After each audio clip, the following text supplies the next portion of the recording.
पूरे देश में आज ईवीएम के खिलाफ जो मूवमेंट चल रहा है, इसमें हमारे सभी प्रोटेस्ट करने के लिए गोवा से सभी दोस्त आए हैं। लेकिन यहाँ हिंदुस्तान में लोकतंत्र खतरे में है, ये सही बात आज साबित हो गई। क्योंकि जंतर मंतर एक ऐसी जगह है, किसी को भी अपनी मांग रखनी है तो पूरे देश में से वहाँ आके वो प्रोटेस्ट कर सकता है। लेकिन वो एक जगह को भी ये लोगों ने धारा 144 लगा दी है। 3 दिन पहले हम लोग ईवीएम के खिलाफ लड़ने के लिए आए थे, तो वहाँ वो दिन भी सभी लोगों को अरेस्ट कर दिया था। लेकिन हम ऐलाने जंग लड़ेंगे, ईवीएम हटा के रहेंगे और बैलेट पेपर से चुनाव करा के ही रहेंगे। जय हिंद, जय Bharat. Well, we are in Delhi today on the 25th of February. It was supposed to be a symbolic protest against the EVMs. EVMs hatao, desh bajao was the nara given. We have Mr. Arun Patel Sahab, Atul Patel Sahab, who had come to give a demo at the Lohiya Maidan, where thousands of people had attended, that we are against EVMs and we want ballot voting. But sad to say that the BJP government is scared, and for the last 3-4 days, the BJP government has imposed Section 144, so that nobody should come and participate in this protest. So that means they are scared that about the EVMs. So we are condemning what is happening. Because last 3 days it seems many people who have come to protest against EVMs have been arrested and taken to the police stations. Even today 2 buses are taken. But we have come from Goa to give our support, to show that we are against EVMs and we are for ballot voting. Jai Hind, Jai Goa. Basically, there is no transparency as such. That's why we are looking at these things basically. So transparency के लिए हम लोग आए. So transparency with respect to this election commissioner जो choose होता है, he has to be chosen by the Prime Minister, the opposition leader, and the Supreme Court judge. But here, this thing is not happening like that. So we wanted that it should be more clarity, more transparency, and election commissioner should be chosen or nominated free and fair. So that is why we just came to show our solidarity to the people of India who are supposed to be meeting in Delhi. आज हम लोग दिल्ली में आए हैं।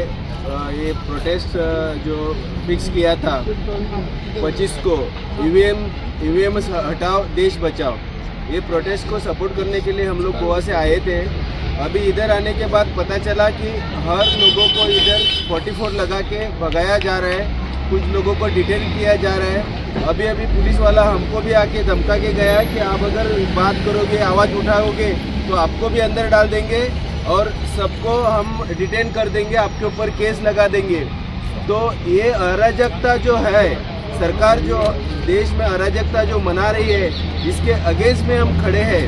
जो देश आज हमारा जो ईवीएम पे जो वोटिंग हो रही है, इसमें फ्रॉड होती है, ये हमारे एक्सपर्ट जो है ये भी प्रूव कर सकते हैं। इन्होंने गोवा में आए थे, इन्होंने हमको डेमो भी दिखा के ये प्रूव कर दिया है कि वोटिंग में ये सेटिंग होती है। तो हमको ये जब ये इतने में होके भी ये जब स्ट्रांग रूम में भी जाते हैं तो भी सेटिंग होती है।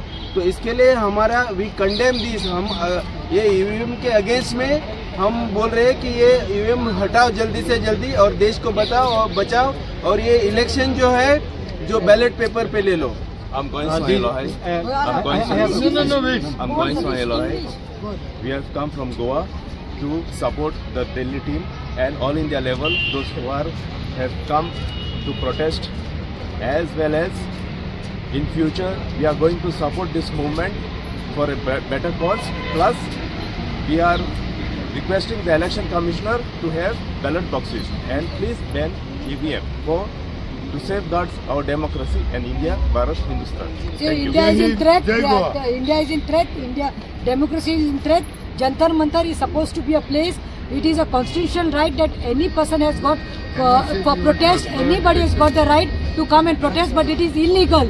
The government is doing illegal by not giving us to protest and fighting for our democratic right. Jai Hind. Thank you.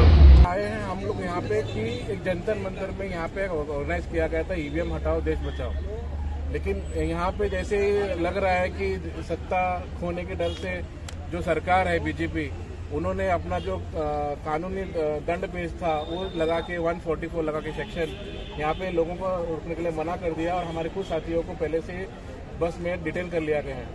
अब ये सत्ता जाने के हाथ से डर क्यों नहीं है? क्योंकि इनका जितना भी पोल था वो खुलने वाला है।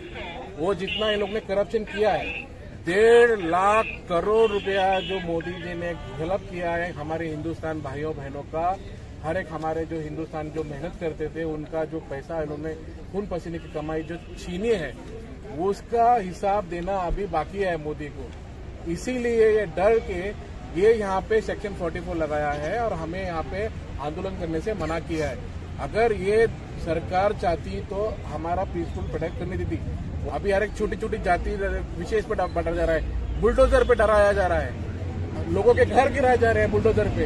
इतनी सारी जो लोग आज झेल रहे हैं, आगे मैं अगर खुदा ना खास्ता या फिर भगवान ना चाहे तो अगर फिर से अगर आ गई तो ये समझो आप कि आपका दाल आटा भी घर पे नहीं पहुंचेगा, सब पूरा बेच के खत्म कर देंगे। आजकल हमारे जो सिगड़ी इसमें किसान भाई इतने को गोली मार रहे हो, अरे वो अपने देश के हैं, वो अन्नदाता है, उन्होंने जो उगाया है वो हम खा रहे हैं, हमारे बच्चे खा रहे हैं, हमारी आने वाली पीढ़ी खाएंगे। जब वही नहीं रहेंगे तो हम खाएंगे क्या?